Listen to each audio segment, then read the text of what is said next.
jáde wa ká máa pàdé àgbákò. àmì o.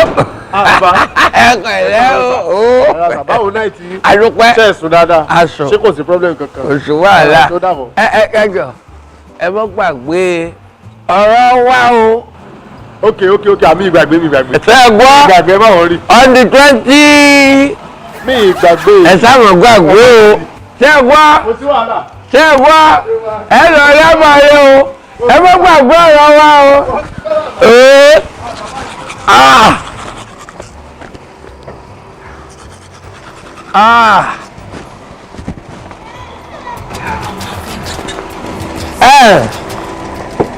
ẹ mọ́ gbàgbé ọ̀rọ̀ wa o. mi ìgbàgbé ẹ má wọ́n rí. mi ìgbà a ní bí o gbàgbé bàbá. mi ò gbàgbé all right. yeah all right.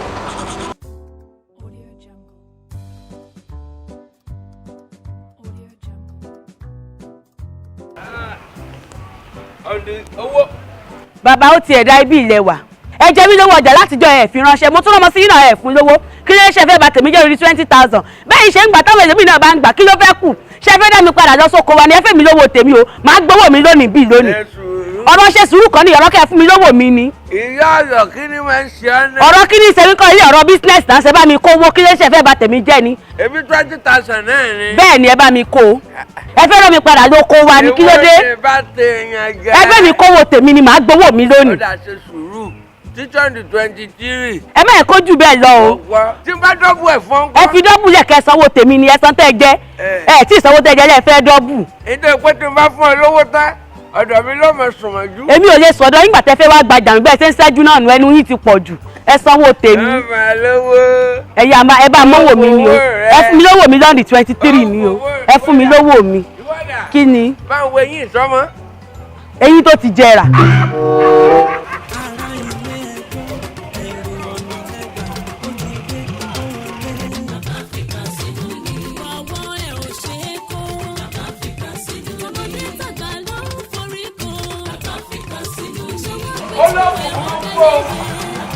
ẹ bá jẹ́ pé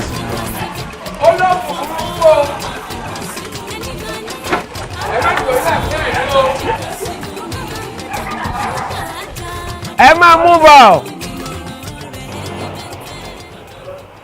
ọ̀gá ọlọ́pàá ẹ mẹ́jọ owó ọkọ rẹ o ẹ jẹ́ mẹ́rùwá ni ẹja lọ gbé. bàbá ṣé mo jẹ yín lówó ni. bẹ́ẹ̀ ni. ìwọ ọ̀bá yìí. èmi ló pè níwà bàbá rẹ bàbá rẹ èmi ló lè wọ fún ẹ mẹ́jọ owó ọkọ rẹ ológun ó lè dá fẹ́fẹ́ bẹ́ẹ̀ ni. ẹ fẹ́ bà mí lórúkọ jẹ́.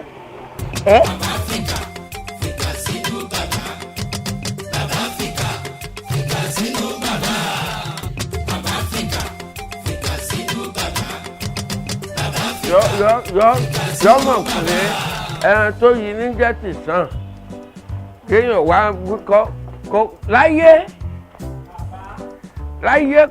kò ní mọ̀ ìpẹ́tọ̀ ẹ pẹ̀lẹ́ kí ló ṣẹlẹ̀ bàbá ìpẹ́tọ̀. gbogbo bá ṣe tọ́jọ̀ bọ̀bọ̀ yìí tó kò gbogbo nǹkan tó ń sọ náà ni pé òun ò yáwó lọ́wọ́ yín bàbá ṣé òótọ́ dẹ̀ ni ẹnì yìí yáwó lọ́wọ́ yín. òótọ́ kọ́ ló yáwó lọ́wọ́ mi ẹ bẹ́ẹ̀ ti tọ́lọ́pàá bọ̀ o. bàbá. ẹ wò pé ṣùgbọ́n pé àwọn ọlọ́pàá dáadáa wà mo lẹ́yìn ìyá 1.8 lọ́wọ́ mi ẹ wá ń sọ fún mi pé sóòótọ́ ni irọ́. bàbá ṣé ní nǹkan tí mo yẹn ń tẹ̀ láti sọ gbélé ni pé pẹ̀lú adúrú ìyà tàbí jẹ máà nìyẹn ó yẹ kó ti jẹ́wọ́ fún wa ṣùgbọ́n kò jẹ́wọ́ náà wọ́n ní pé òun ò yáwó lọ́wọ́ iná ló ń gbìyànjú àti sọ. bẹ́ẹ̀ bá ti gbowó lọ́wọ́ rẹ̀ ẹ dá padà. bàbá 1.8 million kóòtù. ṣé kóòtù náà lè fẹ́. Edison kóòtù. ṣé kóòtù lè fẹ́. kóòtù. tó bá jẹ́ bẹ́ẹ̀ tó bá ti di ọjọ́ Monday wọ́n á transfer case yẹn sí kóòtù. kí ni èèyàn wọ ẹjọ́ ìpẹ̀tọ̀ bẹ́ẹ̀ bá wọ̀ wò pé bóyá ẹlẹ́yìn mi jẹ tó ti gbówó fún yín mo mọ̀ ẹ̀yẹn o. ẹ máa lọ kóòtù 1.8 million. tó bá di Monday. ó jọ mi ní owó ni. bàbá má jò mo rí gẹ́gẹ́ bí àgbàlagbà a sì lè yọ ewu orí yín a lè yan jẹ. bọ́ọ̀ bá tẹ rí mi gẹ́gẹ́ bí àgbàlagbà mo mọ̀ pé àgbàlagbà ni mí 1.8 million. kóòtù lẹ fẹ́ àbí.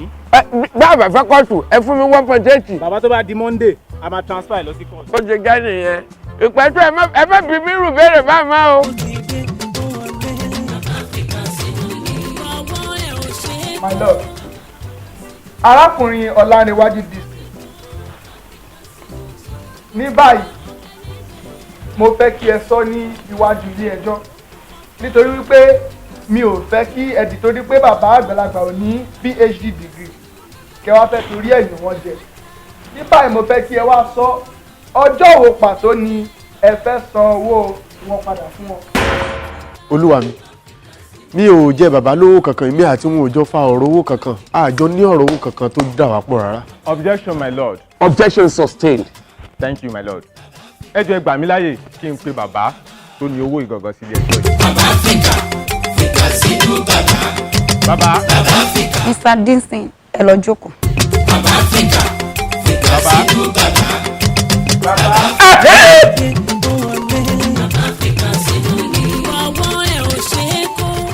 Ǹjẹ́ ẹ lè bá wa dárúkọ yín lẹ́kùnrẹ́rẹ́ fún ilé ẹjọ́ yìí? ẹ jọ̀ọ́ èmi ò fẹ́ kí àwọn tó bá jẹ́ gbẹdọrọ fún mi ṣe bí amukun mẹkọọ nígbà tí èsè wípé bóyá orí rẹ ò fi gbogbo ẹrẹ wà lọ́rùn rẹ a ti ń dákọ láti dọ́ yìí. Ẹ bá wa dárúkọ yín. orúkọ mi ni mẹjẹkúmẹjẹ ọlámbíwẹ nínú tolúwa ni yọṣẹ.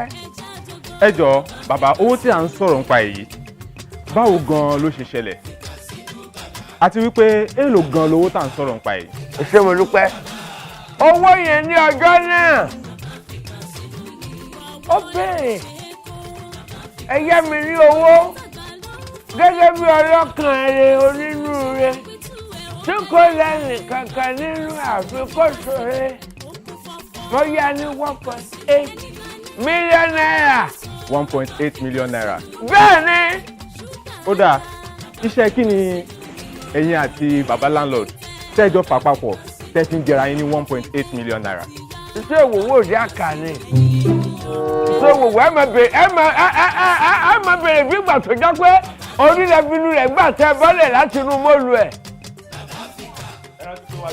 ẹ má bínú ọ̀dà pé ní mo yá yẹn lówó owó níṣẹ́ wo lájọṣepọ̀ nítorí pọ́ ti gbowó ẹgbẹ́ yẹn mi jẹ́. Owó tá a wá ń sọ̀rọ̀ nípa èyí báwo lẹ ṣe gbé fún wọn àti wípé ṣé káàṣì ni àbí transfer? ọgbà ní kàṣì lọ́gbà. Ó dáa, ẹ̀yin mélòó lẹ wà níbi tọ́rọ̀ yìí ti ṣẹlẹ̀? àwọn mẹ́ta. bẹ́ẹ̀ ni. Ó dáa, ẹ̀yin mẹ́ta wo ni? ṣe èmi tí mo yá ní owó onígbèsè òṣì àtọlọ́hún etí yìí di ni má gbọ́ rí. Olúwa mi, mo dánu dúró báyìí náà. ẹ pẹ̀lẹ́ alàgbà má jẹ́ kó bàjẹ́. ẹ ṣé mo dúpẹ́ ẹ ṣé pẹ̀ fún wa.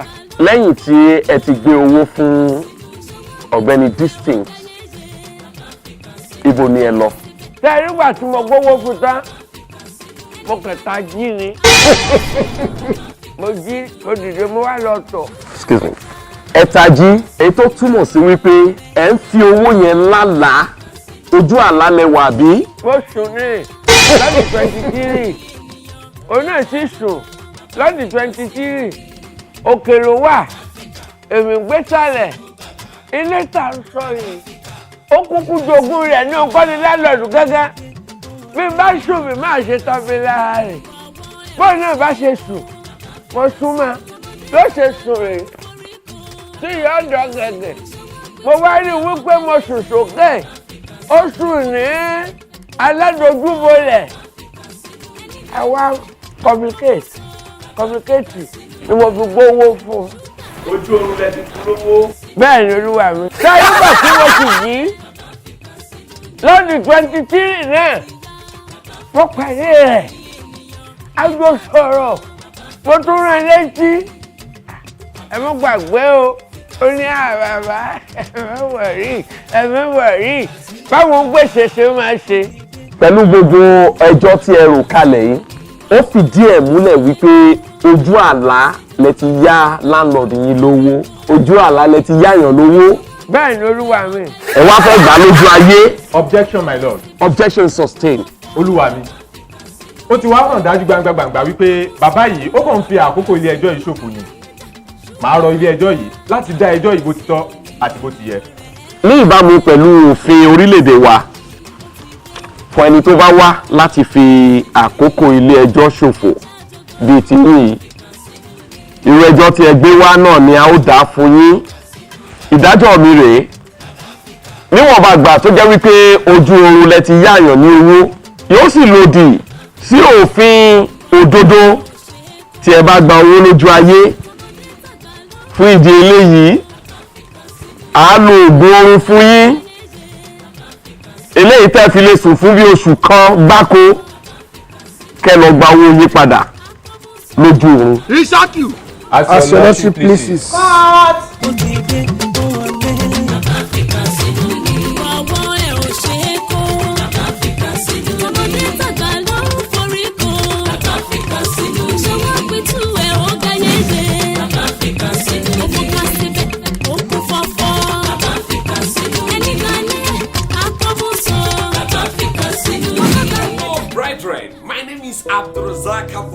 Mr. GRA. I'm a broadcast journalist and content provider. I appreciate you in our amplification. I want to tell you about GRA TV YouTube channel. You're a show of highly educative, entertaining and informative programs such as Baba Fikasinu, Otokulu, My Story, and so on and so forth. Subscribe to our YouTube channel, GRA TV, like and pass comments. I love you. Thank you. God bless you.